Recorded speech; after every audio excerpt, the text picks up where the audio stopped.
Good evening, everyone. Uh, if I'm not mistaken, this is our 20th presentation since we started this program. And today we are moving into further into the largest season of the church that encompasses most of the year, and the season of weeks after Pentecost. So, as we most of us know, that there are two major cycles in the life of the church. One is the Paschal cycle that begins with the weeks in preparation to Great Lent, then Great Lent, Holy Week, Pascha, season after Pascha, then Ascension, Pentecost, and then the Sundays after Pentecost are starting from there. So we are in the second week after Pentecost, and this week we visit. We actually have time only to visit two kind of a major areas. One is, and we begin with the Feast of Nativity of St. John the Baptist, that just happens to fall within that week this year because it is celebrated on June 24th every year. So, and then we will deal with the theme of the next Sunday that from the beginning of the 20th century became the celebration of the local, or rather the saints of the local autocephalous church.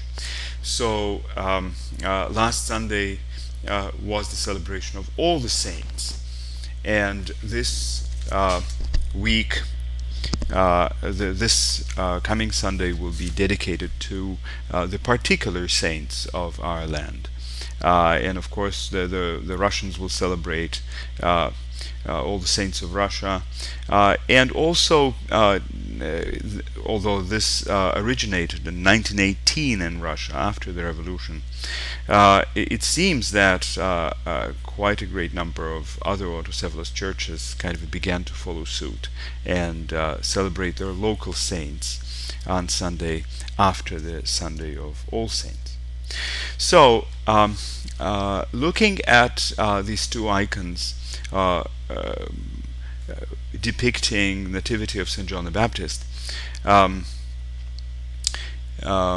we see a very typical composition, and this is something that we need to keep in mind, that the composition that depict the mother, then the child. Often the mother was accompanied by a midwife, and the child is being washed after the birth, signifying that that child is human and the birth was natural. And also in that composition you would often see the figure of the father kind of in a different space somewhat. Like in this icon, it's rather late, I think probably 16th, 17th century Russian icon. On the right, you see the mother of John the Baptist, Elizabeth, lying in her bed, assisted by a midwife, a couple of them actually. And so another midwife is washing the infant. You see Zacharias, his father, and of course we know the story of how the birth of Saint John the Baptist was announced to him by the angel, and he didn't believe these tidings, and he could not speak afterwards. So he is writing on a tablet, writing his name, and his name was indicated to be John. Now, interesting how in this icon you have the it's a composition of the two, in fact, nativity and the icon of Saint John the Baptist himself. At that time, especially in Russian iconography, there was a prevailing fashion to depict Saint John the Baptist with wings, not so much indicating his specifically kind of angelic nature, but that's in fact is not what the wings are for.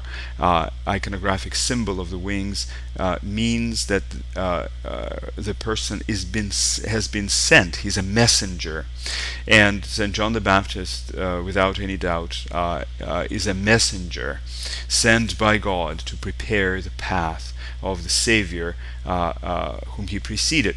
So, although of course it is a superficial symbol, as far as angels are concerned, because even the name angel, the word itself, means the one who had been sent, means the messenger. So it seems to be a little more appropriate. So.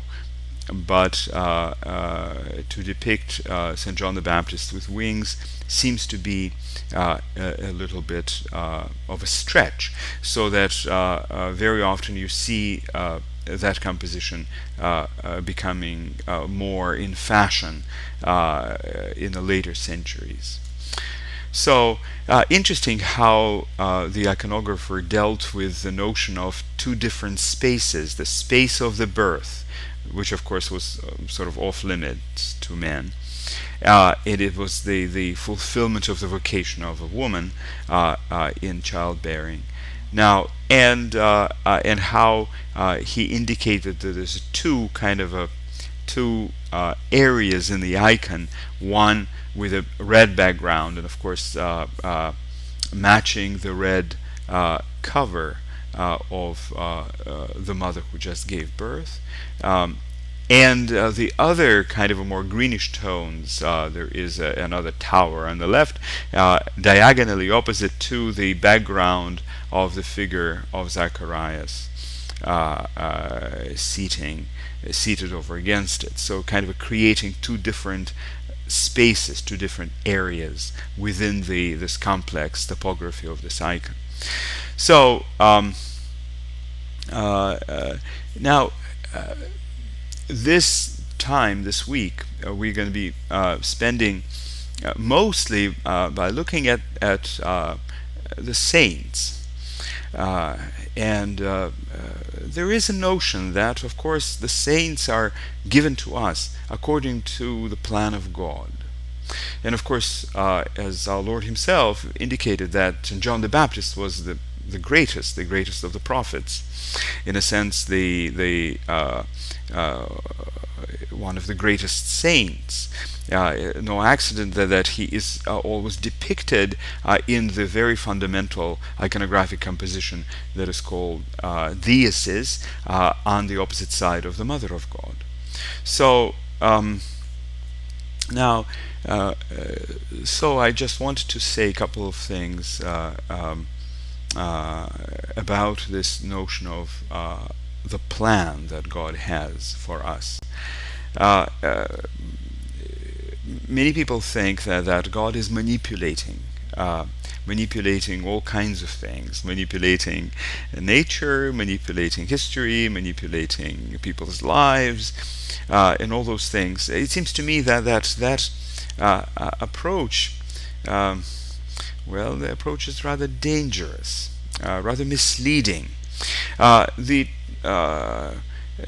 the opposite view would be that God is not involved in any way. Things are going the way they are without him being there at all, and without him having any input. If he does not have a plan and manipulates, then he has absolutely no other input, which of course is just as erroneous and just as dangerous, maybe even more so.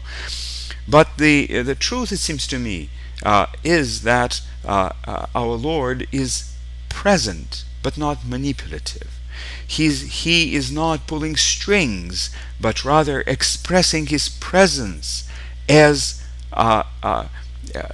and the meaning and the impact of that presence is always the same. It is the presence of all abiding, long suffering, self emptying love. So, and he's present as a life giver.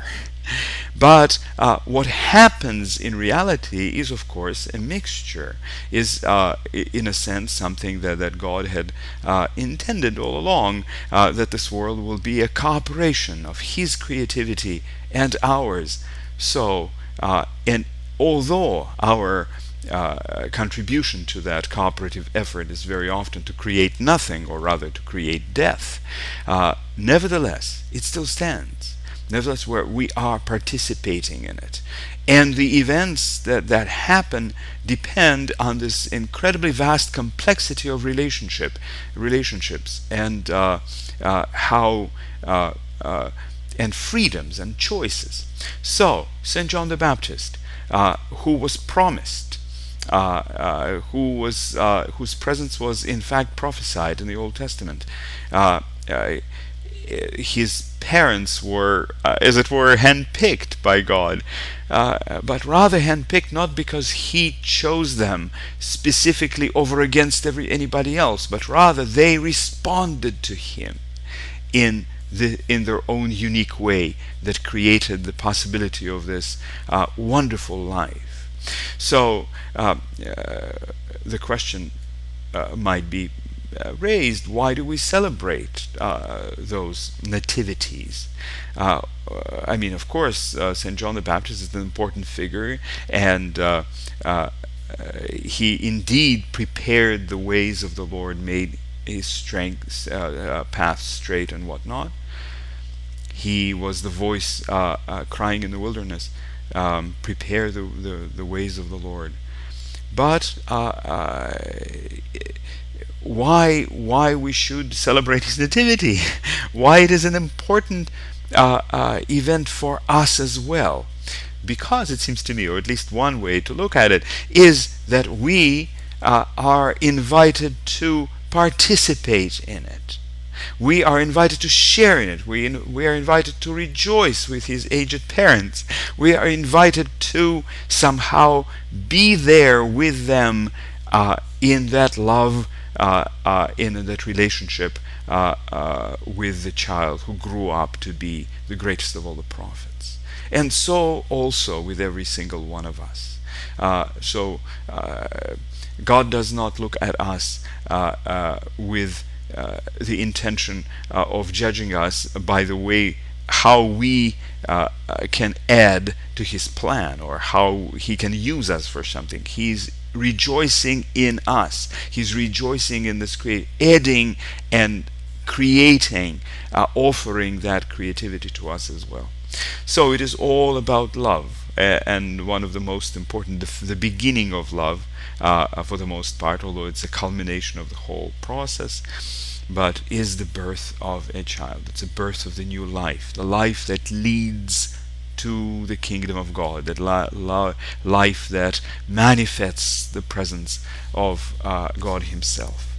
So, but at any rate, this is just kind of a little we might actually come back to this idea after we look at our own local American saints later on. But of course, the American saints are well, we know a few that are very, very popular, and there are few who are remembered sometimes, and there are few that are almost unknown yet. But the number of the saints who have been glorified already, and of course there are many others who are who receive the local veneration in some areas, such as Matushka Olga in Alaska, and probably will be recognized or glorified by the whole church. The number of saints who have tilled this spiritual land of America comes to a number 17. as of today. So let us look at this image that represents at least few of them kind of superimposed on the map of the North America. Oh, next one. So now, on the left, you see the list, and I'm not going to read them now, but I'm going to read each the name of each and every one, and looking at whatever material we have for them. But you can see that they spread throughout this country. They are really not only gifts for us, but also a fruit of the labor, fruit of the life of the church on this continent that is present for over 200 years. So there's a number of icons of all saints. Of course, we've seen them last Sunday in the last presentation, but there's also a number of icons of all American saints that are in existence. In this one was commissioned some time ago for me, and so they're not 17, but most well-known saints surrounding the throne of the Mother of God.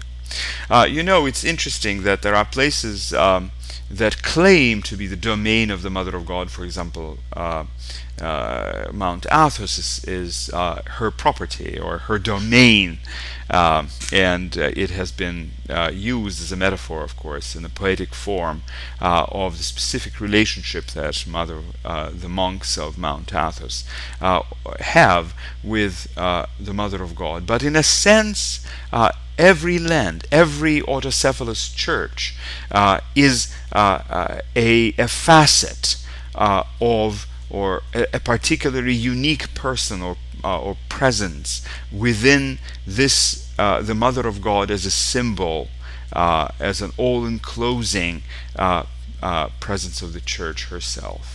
So it's very appropriate to have the local American saints surrounding her and representing this fullness of sanctity, fullness of these witnesses of the presence of Christ. And here in this icon, it is the presence of Christ Emmanuel in the lap of his mother. So now let's go and visit and look at and learn a little bit about each of our own American saints. And we begin with Saint Alexander Chotovitsky, who is one of the very well-known saints. You can see that there is his photograph as a young man, as a missionary here in the United States, and you also see his icon that was made after his glorification. Now, some of American saints were missionaries. Some of them were hierarchs. Some of them worked in the vineyard of the American church, but were glorified because of their martyrdom. And so we will visit each, look at each case. And Father Alexander Chotovitsky is, of course, a hierom martyr, because after his long stay in the United States, and he came here in 1890 as a lay missionary, and was ordained to the priesthood here in the United States. He was active as a missionary among the Uniates, especially in here in Northeast, and he stayed here until 1914, where he was asked to return to Russia. And in Russia, he worked for the church, and in fact, he was assigned to Christ the Savior Cathedral in Moscow in 1917. So, and he shared the the fate or the road to martyrdom and glory shared with so many new martyrs of Russia that who are many hundreds of thousands of them. So, but for us, he is really important because he, of course, the Orthodox Church in America claims him as one of our own. So, after the revolution in 1917, he was subjected to cruelties. Um, because he defended the Orthodox faith and he defended the church properties that were desecrated and destroyed. He suffered through many arrests and exile, um, and there is no documentation of his death, but there are oral reports that he, although for a number of years he was in and out of prison, that he was finally arrested in the summer of 1937, the most horrible year of the Stalin murders, and he was shot on August 19. So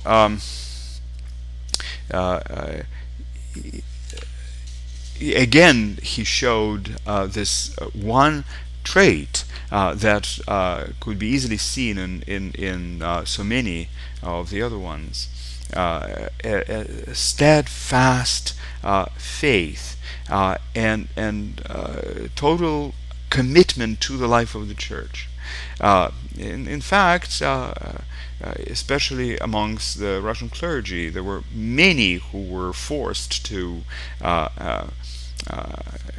leave the church. There were many who were forced to renunciate the church and even God in public hearings and in the public eye for the purpose of anti-religious propaganda.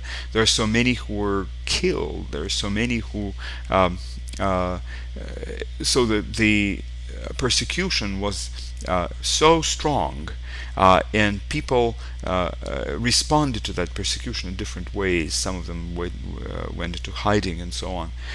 But there was so much perseverance, there is so much courage, there is so much steadfast love for the church and Christ shown among these martyrs that is really very amazing. The next saint that we remember is Father Alexis Toth of Wilkes-Barre.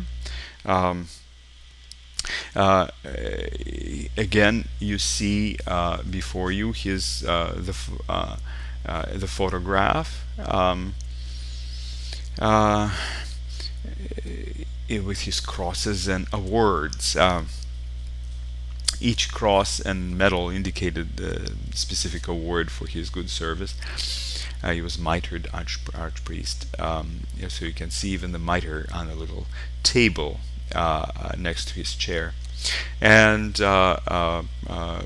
this is an icon that I painted some time ago to house a little bit of his relics right in within that cross that he's wearing. Now, we know quite a lot about Saint Alexis because he was a priest in the Uniate Church in Slovakia. The Orthodox Church in Ukraine and outlying regions in Slovakia has been subject to persecution by the Roman Catholics for centuries. And one of the ways in which they because they were occupied by predominantly Catholic Poland. And one of the ways in which the Catholic authorities wanted to introduce and force the Orthodox to convert to Catholicism was a creation of so-called unia, in which the people of these regions were allowed to have Orthodox services. And they were even allowed to have married clergy. But they were supposed to commemorate the Pope and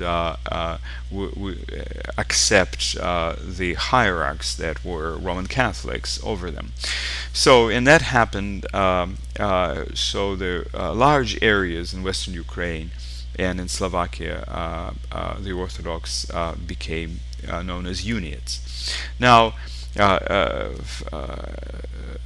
Saint Alexis was a married priest who was sent to serve the Uniate parishes in the United States. He was a widower, and now, when he came here and approached the Roman Catholic bishop, bishop humiliated him and denounced him for being married, and was in fact expressed the notion that was held by Roman Catholic Church here for a while, that all those Slavic immigrants who were part of Union Church supposed to revert immediately to Roman Catholicism, and that was it. Now, it was really quite horrible for Saint Alexis, and not only for him, but for thousands of people who were essentially Orthodox, whose connection to Roman Catholic Church was very tedious at best. So he led a great number, tens of thousands of Uniate parishes back to Orthodoxy, and worked tirelessly to that end. And in fact, most of the parishes, a large number of the parishes of the Russian mission in United States was from the Uniate origin.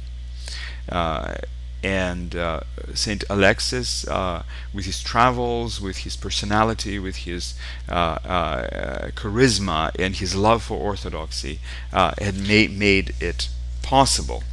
So, so he is glorified as the missionary. He died in 1909 and was buried at St. Tikhon Seminary. And in 1994 he was glorified as Saint Alexis of Wilkes-Barre.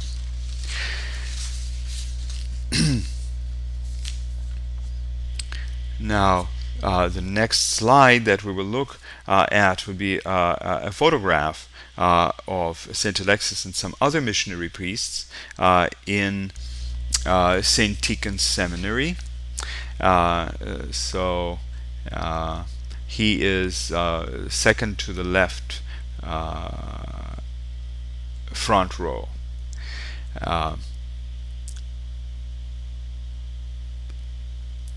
To the far left back row is Saint Alexis, and seated almost in front of him is Saint Alexander.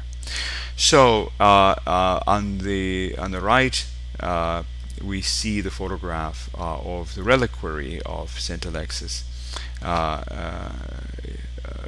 in St. Tikhon Seminary in Canaan, and below that is the under the canopy there is his icon with a part of the relic that is there for veneration. So next saint is actually the one whom I found out about just recently, within the last few years, and because I was I was commissioned to paint his icon. And this is Saint Vasily Martits. Uh, Now, Saint Vasily Martys was an archpriest from Poland, and he came here as a missionary. Of course, he was a part of the Orthodox Russian Orthodox Church, uh, and that area of Poland, or rather Belarusia, was a part of the Russian Empire. And he uh, was here in America, in the United States. He was in a missionary priest in Alaska. He had a parish that included the Spruce and Woody Islands near Kodiak. So he built a Church of the Nativity in Afognak, in Alaska.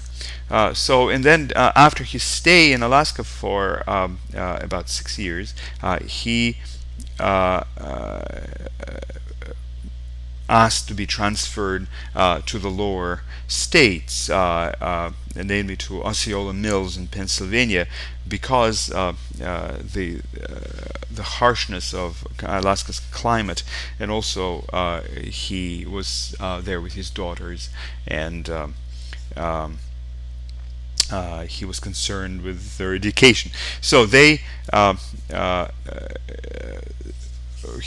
Father Vasily and Matushka Olga with their daughters were in Pennsylvania, and then after which he served in Old Forge, Pennsylvania, and then went to Edmonton after serving in Vostok, Canada as well.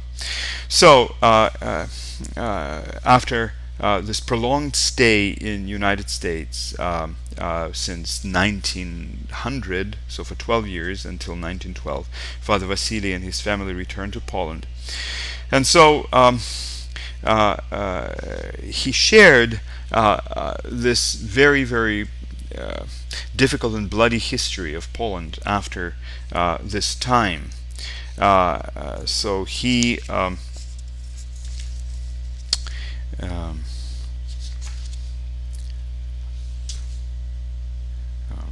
So he was assigned during the Second World War. He was assigned as a pastor or a chaplain of the Polish military. But at the very end, he almost survived the war, but at the very end, in 1945, him and his family were assaulted by the brigands, and he was killed. He was glorified in March of 2003. And his relics are placed in Church of Saint John Climacus in Warsaw.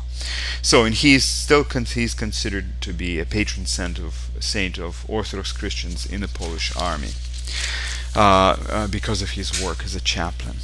So, a very, very interesting saint. Of course, we claim him as our own, share him with Poland. Polish Orthodox Church, because of that 12 years that he served here in the United States in different places. Now, the next icon in the next saint that is included in the number 17th, we have to go all the way back to the early centuries, because Saint Brendan the Navigator was believed to be able to establish, together with some of his friends in his voyage from all the way from British Isles to Canada, and so it was way before anybody else. now, of course, there is no documentation or any archaeological um, support to this notion. We can dismiss that, like many people say, the Russians believe that it was Andrew the Apostle who visited Kiev way centuries before it became even a little village, and blessed this and kind of expressed this prophecy that on this spot there will be a great Christian nation. So we can say that Brendan the Navigator performed the same role for the Orthodox in North America. Although, since there was no way to disclaim that either, those people who criticized this notion would say that they didn't have ships that can go that far until in 1976. An Irish explorer by the name of Tom Severin built an ox leather ship and sailed that ship all the way to Canada, and thus proving that it was possible to do. Whether it happened or not, historically it might be questionable, but it is really important to realize, to accept that as a part of reality of who we are in North America. In fact, both Canada and the United States, of course, are nations built by these voyagers from different places, from different times. The very identity of these nations themselves, and more specifically the Orthodox among them, somehow could be included in that group of voyagers that have crossed the sea to be in this land at a certain time in history. So we can say, we can claim with some certainty Brendan the Navigator as the forebearer, or the one who truly started the Christian Orthodox presence in this continent. Now, next one is, of course, the one whom we know best, and we know more about, and the one who is truly the protector of Orthodox in North America, and that is Saint Blessed Herman of Alaska. Well known, and truly Saint Herman's presence spreads far and wide from the Spruce Island where he lived. And no longer we can say that his missionary effort was limited to the Aleut people whom he encountered there, and whom he defended and taught and converted and loved, but also to all of us. He became, in a sense, a patron, truly a patron saint of Orthodox in our land. So I'm not going to spend a lot of time talking about him, but because we all know him. But just the dates. So he was born probably around 1756, and passed away in the Lord in 1837. He became the first saint glorified by the Orthodox Church in America after receiving the Thomas of Autocephaly from the Mother Church, the Russian Orthodox Church. So, in a sense, his presence, I've never had a chance to go to Alaska, but every pilgrim who ever went to this land testified how his living presence is tangible in that land. How still his memory and his presence, he's lovingly called Apami, which means grandfather. So he's their saintly grandfather. And in a sense, as I said, it is also true about all of us. Uh, the next one that we're going to look at is Saint Innocent, the enlightener of the Aleutians, an apostle to America. Oh, by the way, this is just a painting by Father Luke Dingman of the so-called St. Herman's Trail. I was told by pilgrims that they have to, from the beach head, they have to go up to where the little skeet where St. Herman's lived, up that little trail through this green, in a sense, lush evergreen forest. But the next saint is Saint Innocent of Alaska, missionary bishop. Um, uh, he was born in 1797 and died in 1879. So he was an absolutely extraordinary person with an extensive, very deep and profound education, no number of languages. So when he started working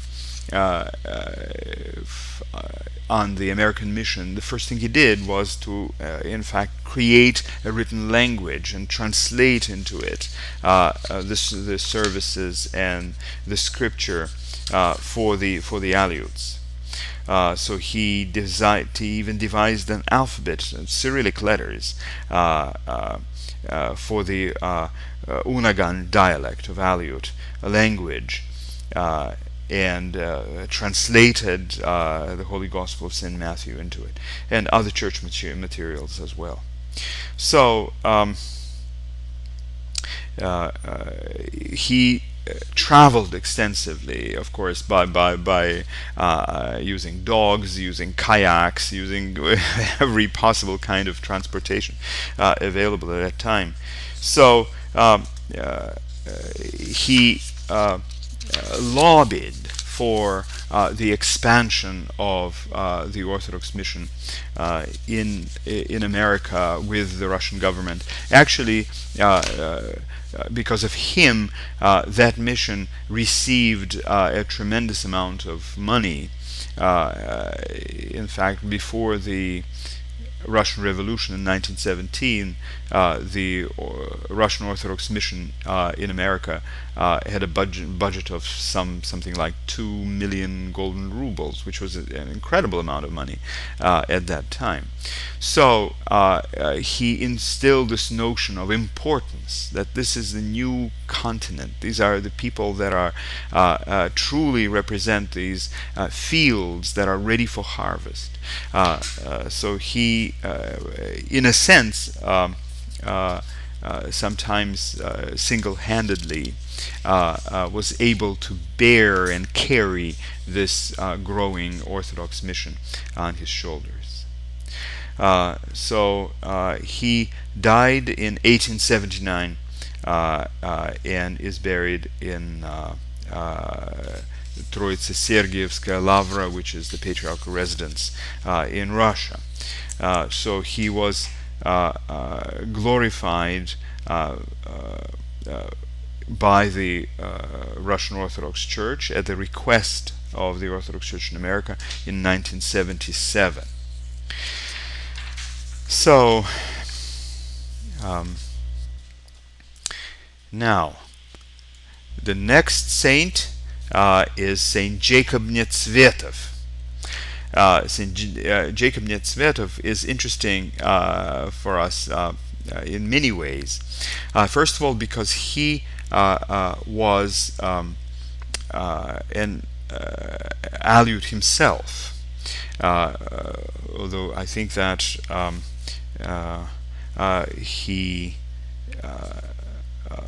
his father was a Russian from Tobolsk, from Siberia, and his mother was an Aleut from Atka Island. So, and he was the eldest of the 4 children, and he became a priest after he was married, and in 1822, and was assigned to at first to the Holy Trinity Church in Irkutsk, and uh, so and then he after his ordination to priesthood, he petitioned to become a missionary and to go and work with the Aleut people. And it happened, and he worked tirelessly in specifically not only amongst the people whom he knew and whose language he spoke, and he was a builder of the churches. And the photograph is one of the church, St. Nicholas Church, that he built. They're really interesting that there's interesting statistics for us. So by the end of 1829, 6 months after arriving at Atka, Father Jacob had recorded 16 baptisms, 442 chrismations, 53 marriages, and 8 funerals in 6 months. Just think of it. This is just really amazing. So he passed away in 1864. He was only 60 years old. All right. The next saint on our list is Saint John Kachurov of Chicago. Now, Saint John is one of the new martyrs, a hieromartyr martyr of the Russian Church. In fact, it's really interesting how he again carries out and brings out that very same spirit of standfastness. So he was born in 1871, a son of a priest. In 1895, he married and was ordained a deacon, and was ordained a priest in August 1895.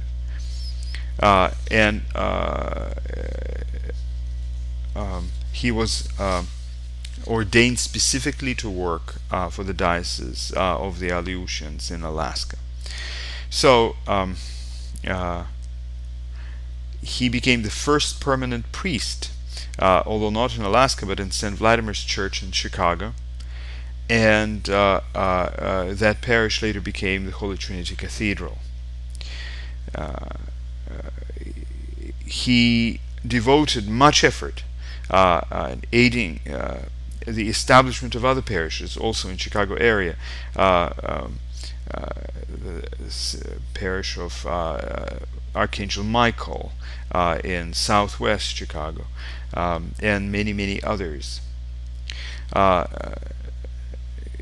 Also, he was working together with Father Alexis Toth, Saint Alexis of Wilkesboro, in bringing in and establishing the parishes, Orthodox parishes in that area, and also a so-called Orthodox Mutual Aid Society that provided support for the newly arrived immigrants, that were the number of which was increasing.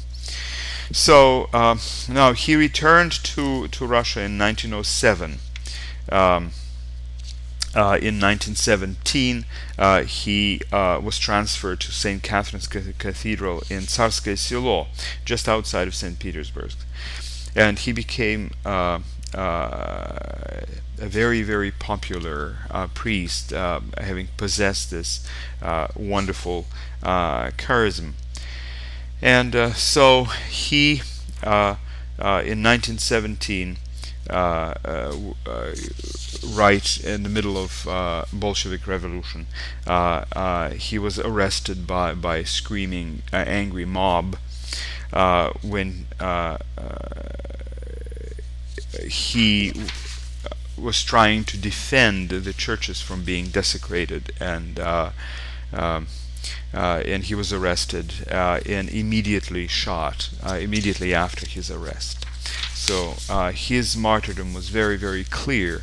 I've read also someplace that he was the first Orthodox priest who was shot by the Bolsheviks immediately or right during the revolution.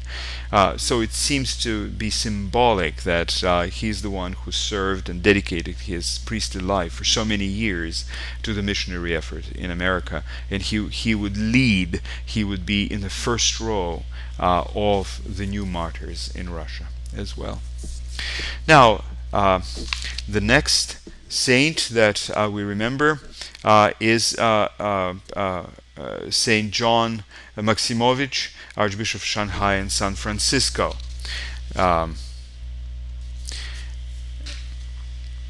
uh, the presence of Saint John right now is probably felt more and more and became widespread.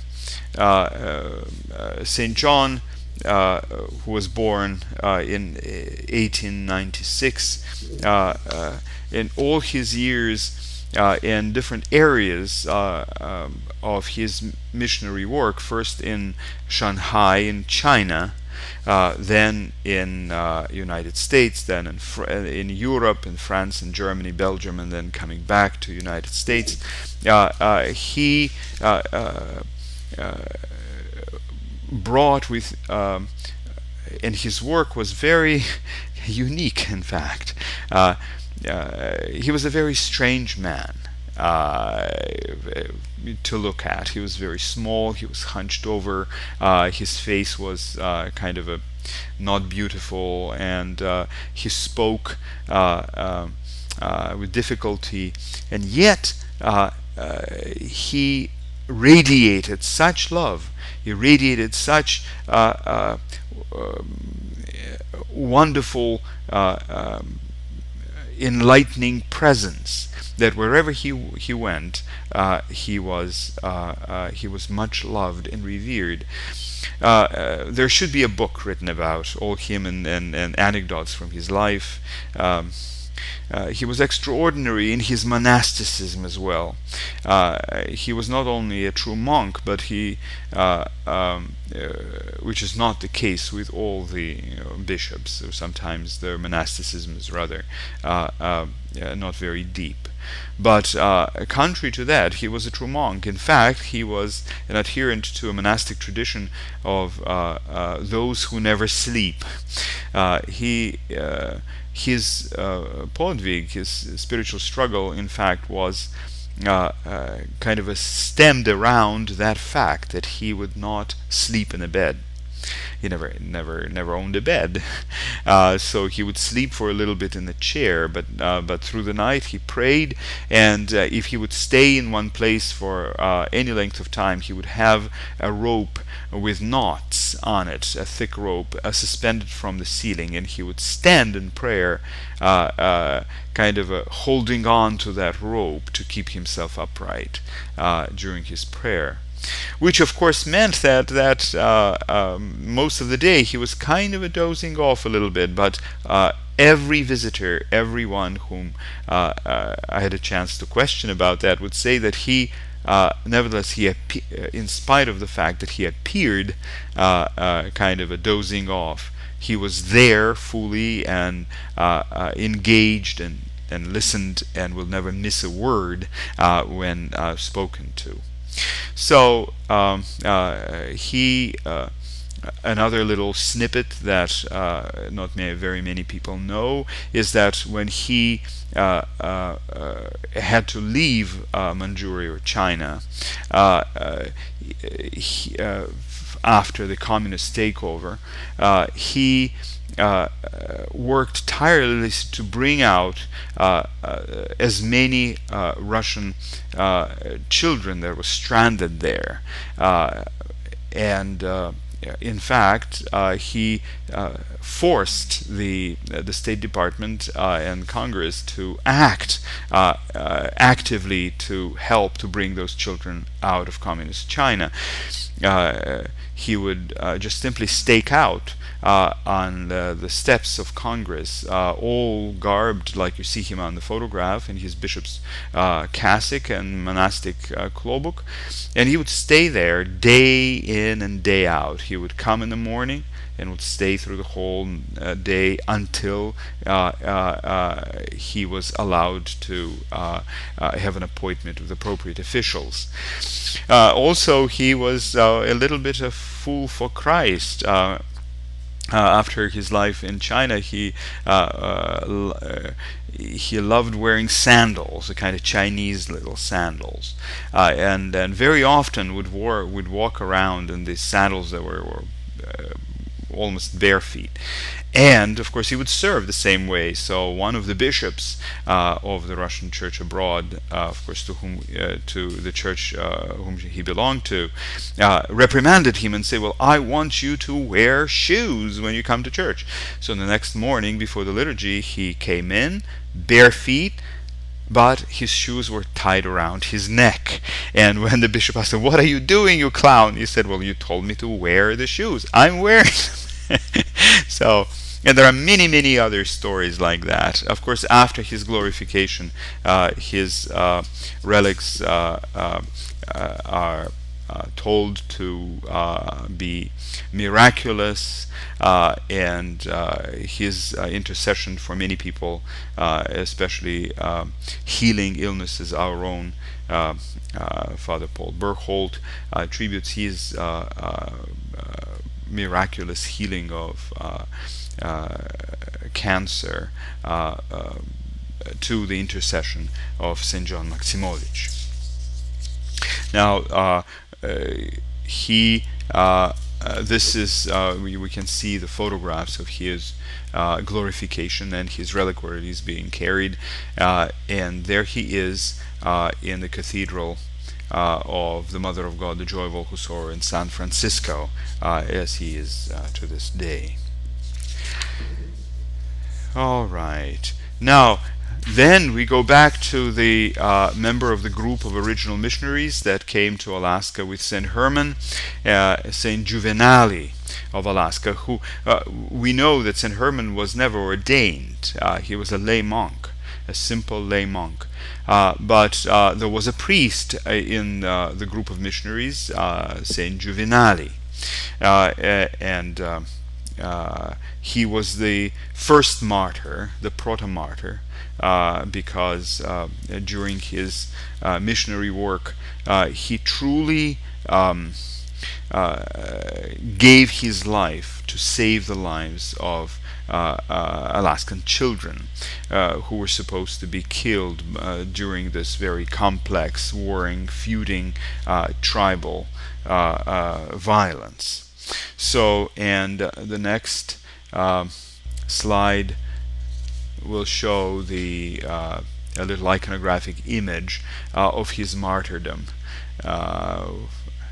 He blessed the tribesmen who came to kill him. He did not utter a word. So truly presenting them with an image of the suffering of Christ himself. So, all right. Going down the list, our next saint is Saint Nikolai of Zhitcha. Again, you see his photograph when he was at St. Tikhon's Seminary, and also his icon. He was again extraordinary person with extraordinary life. He is an author of many books. He was a poet, and these beautiful prayers that he wrote resonate and are used by many people even today in English translation. He was a Serbian he is very well known in Serbia. In fact, he's not only glorified by the Serbian Orthodox Church, but he is considered to be a national hero. Uh, he was during the Second World War. He became a leading enemy of the Nazi occupational force for his tireless support of humanitarian effort to help people who were persecuted and killed by the war. So here is another photograph of him. He has extraordinary face, very, very expressive. And the photograph next to him is during the war when he was arrested by the Gestapo. So he's photographed next to a German soldier. So he was glorified in 2003 by the Serbian Orthodox Church. And his referred, in fact, in Serbia as Serbia's new Chrysostom. So, Saint Nikolai Velimirovich, or Saint Nikolai of Žiče. The next saint is the first martyr among the Aleut people, Saint Peter the Aleut. Now, we are going back again, the time of the early Alaskan mission. Of course, Orthodox missionary came from Russia, being transported and under the kind of auspices of the Russian-American company that, of course, primarily dealt with buying or furs.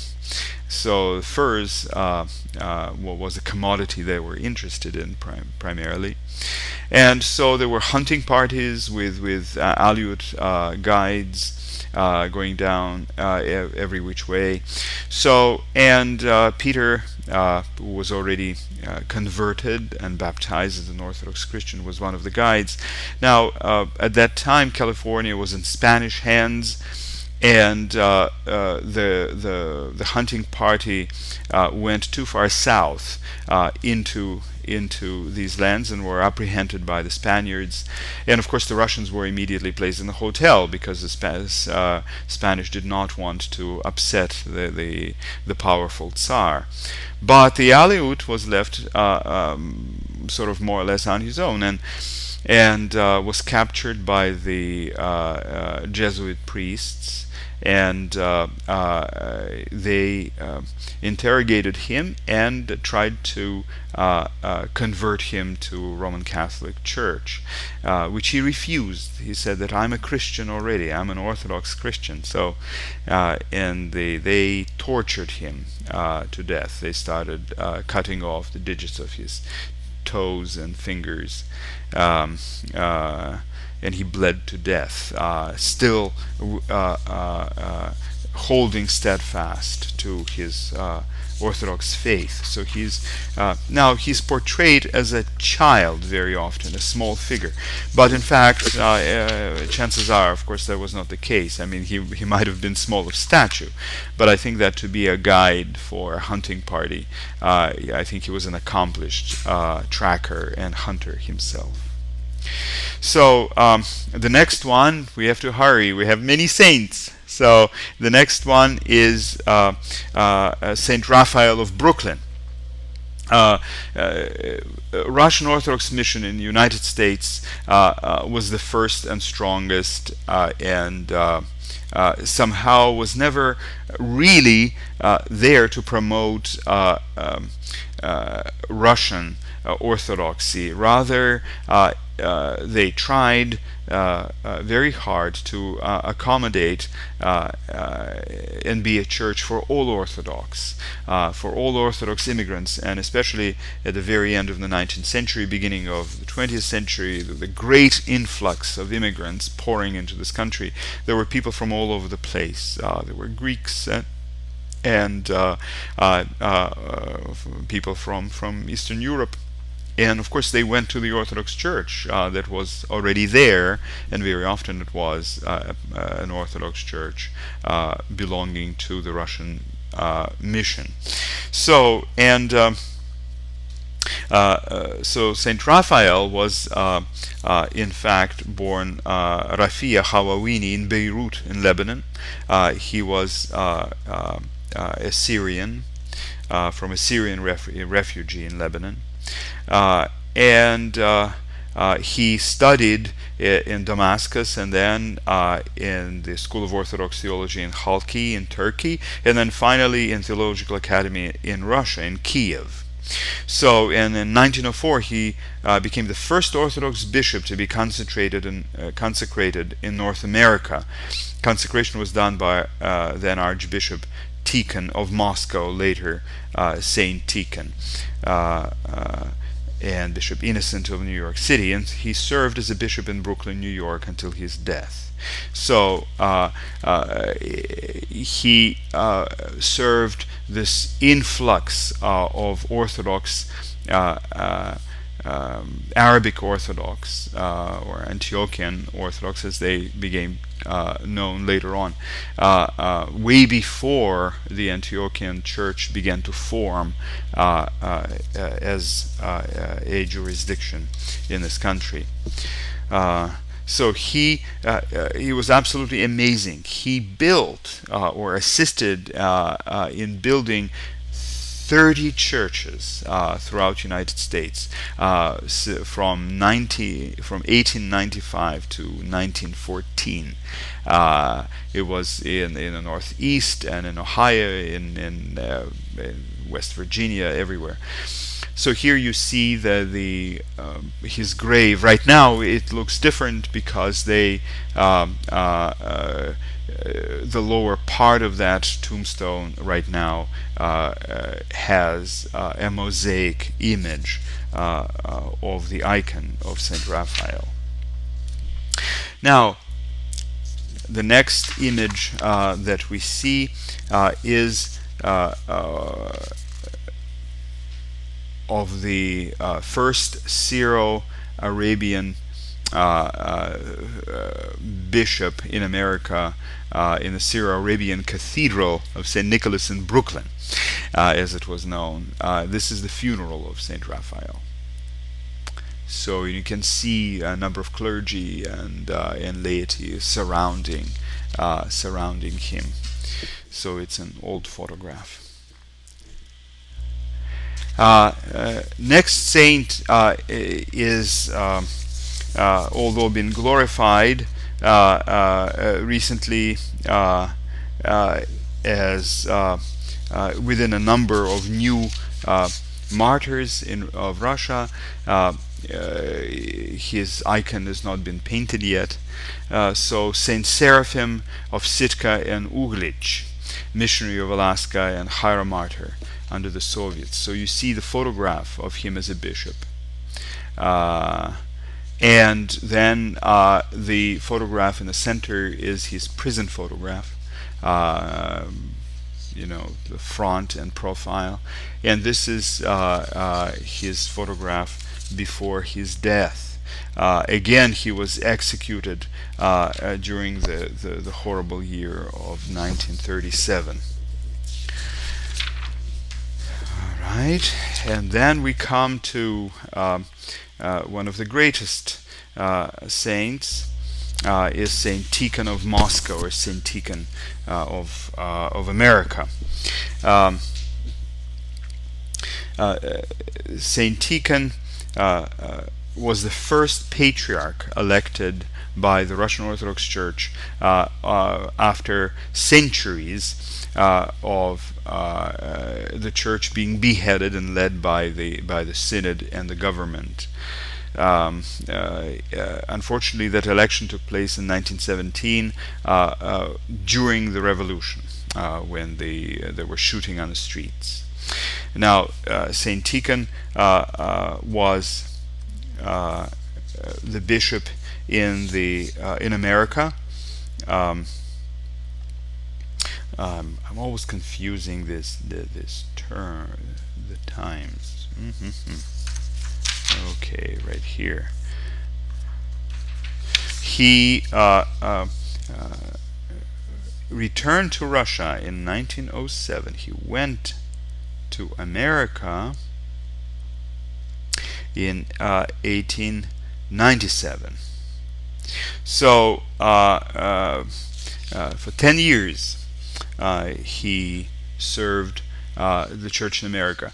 He was the one who initiated the translation of the church services into English. He commissioned that first translation from Isabel Hapgood, a nice Anglican lady. He was the one who established the monastery as Saint Tikhon Monastery in Pennsylvania. He truly was a visionary who saw and expressed the fact that the Orthodox Church in America is not just to be there to serve the immigrants or visitors. It should not remain ethnic, but it should be a missionary church for all Americans. He left this legacy that we actually are still holding on to. Now, I'm running out of time, so I have to skip to the next one. And the next, actually, this is the icon, a modern icon of the new martyrs of Russia. In this icon, there is one fragment that I would like you to look at. The fragment that has something to do with this ancient monastery in the northeast of Russia called the Solovetsky Monastery. That was one of the largest and most wonderful monastic centers before the revolution, and after the revolution in the 20s it became a death camp primarily for the clergy and those people who were arrested because they belonged to the church, and for their faith. So this is the photograph of the main part of the monastery. And the next one, you see that fragment from the icon, which shows the little island and the firing squad, and it also shows this ladder leading up into the hill upon which there is the church or a chapel, and that chapel became a torture chamber during the time the Solovetsky Monastery was turned into a camp, a death camp. And they didn't have those steps. In fact, that the stairway was actually a log chute, and the prisoners who could no longer work were simply tied to a log, and sent down through the chute. And within the church, they stayed packed, in 2 layers. It was a small church, but there were so many people packed in there, so they could only lay in 2 layers, one on top of the other, and then they would have to turn on command, and then they will have to shift from one layer to the other. It was a horrible torture. So, as they say, Nazis destroyed people in gas chambers, but the Soviets did not have gas, so they invented other ways of destroying people. So, our next saint a martyr, again a holy confessor, Varnava. Uh, uh, so he um, was born in the in the Serbian family in Gary, Indiana, and stayed in America, grew up in America, and when he was still a child, his parents returned to Serbia, and he uh, uh, graduated from a theological academy in Belgrade in 1937 before the war. And so he became a monk, and then was subsequently became a bishop. He died for his faith under the communists in Serbia in 1964. All right. And the last, the number 17th in our list is a priest, Father Saint Anatol Kamensky. Again, there's no icon, just the photographs. New hieromartyr and later Archbishop of Irkutsk. So there is a wonderful post by Father Andrei Morby about him and about his martyrdom. Again, he was a missionary in and served the church in Alaska, then in Minnesota. And then he went to St. Petersburg Academy and returned, came back, and then returned to Russia in 1903 and was appointed director of Odessa Theological Academy. So, and he fell under the Soviets. So these are the 17 people who represent the a cross cut of all these wonderful people who worked to build up and to manifest the truth of Orthodoxy here in this land. And we truly are grateful for them, not only for their lives, but for their continuous intercession for us. This is from the Alaska State Library Historical Collection. There is a photograph of Father Anatol with the parishioners in the Sitka Cathedral, so you can see them all in their bowler hats, and the a rather distinguished gentleman in a top hat as well. So the saints have this very important and central role in the life of the church, not because of their authority, not even because of their example of the Christian way of life, but it's because they are still present. It's because of their love. It's because of their dedication and self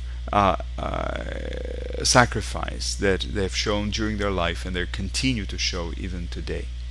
So this is an icon of American saints. You can see that there are only few of them here, but it is a composition of the church in which where the presence of God is being proclaimed and where the kingdom of God is being made visible. So now, of course, the reading for this coming Sunday, on which we remember our local American saints, is the reading from Gospel of St. Matthew about the calling of the disciples. Very very appropriate. And here, just for a few seconds, we can look at this beautiful mosaic of the calling of the two brothers, Simon called Peter and Andrew his brother. They were casting the net into the sea. And our Lord calling them out and saying, "Follow me, and I will make you catchers of men." So all our saints became Christ's apostles. All of them were sent to us. All of them shared the very precious, the most precious part of their hearts with us, and that is the dwelling place of Christ Himself. So next week we will go back to dealing and looking at these two rather overlapping seasons of the church, the saints that in the feast that we will be celebrating next week, and the readings of the church, the gospel and epistle, and the Sunday that will be the third Sunday after Pentecost. Sorry for it took me so long. We have a multitude of saints that we need to meet, and we need to pray to and ask for their intercessions. So I'll see you again next week on Tuesday. Good night.